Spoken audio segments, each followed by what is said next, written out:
Sorry. One track mind. How is it that these two elements come together as we heard in our reading today? As a neophyte Bible student, this passage has always kind of puzzled me. How can salt lose its taste? Salt is salt. A pound of it, with or without iodine, can be had in the grocery store for under $1. The phrase salt of the earth also puzzled me. In my 21st century context, I always thought that it meant that a person was well-grounded and wise in the ways of the world. It's a little easier to understand the reference to light in the passage. Of course you don't want to trip over something in the dark. Why hide a light under a basket? What good is it? Besides, you just might burn down the house if the lamp catches the basket on fire. However, to really understand the meanings here, let us look at some of the historical and cultural contexts in the time of Jesus. In that time, and for many eons before it, salt was very valuable. Pure salt was hard to obtain and even more valuable. It was a major trade good and often served as money. Roman soldiers were sometimes paid in salt for their service, hence the phrase, worth his salt, which we still use in our modern lexicon. Salt was used for seasoning and preserving food. Salt brings out the flavors in food and makes them more interesting, especially in the simple diets of the common Israelites. Because of its cultural value, to be able to offer it as part of a meal was the sign that you valued the guest you were serving it to. Its use in that capacity was a sign of friendship. A small amount of it was often offered with a loaf of bread as a greeting to honor visitors who came to visit. This custom is still practiced in areas of the Middle East and the southern Caucasus Mountains. Young women in traditional dress will offer it when special guests arrive for a visit. As a preservative, it helps in the fermentation process to prevent bacteria from growing. This is important in a time when there was no other way to preserve food for the lean times. Vegetables were fermented in brine, and meat and fish were salted and dried for storage. We still use this today when we make pickles and sauerkraut. Many North American native cultures still salt and dry fish for food and ceremonial purposes. It was used as a disinfectant to change the environment so bacteria wouldn't grow on the surface or in wounds.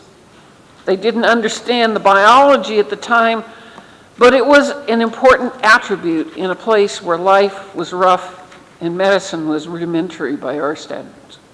On the other hand, the light metaphor is a little easier to wrap your head around. You need light to see in a dark room or on a dark path.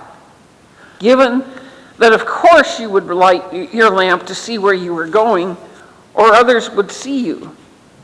How many of you have tripped over something in the dark? At our house, we turn on a light at night so we don't trip over the cat, who has a bad habit of whining around our feet. Salt, like salt, oil was also valuable in Jesus' time. Olive oil-fueled lamps was used in cooking and food preservation and served as an important religious element to the Israelites. Think of the tradition of Hanukkah, when, at the rededication of the Second Temple, a one-day supply of oil miraculously burned for 8 days. Holy oil was then, as it is now, important. Given all this, how are salt and light woven together in the teachings of Jesus that Jesus was imparting to his disciples? You are the salt of the earth and the light of the world.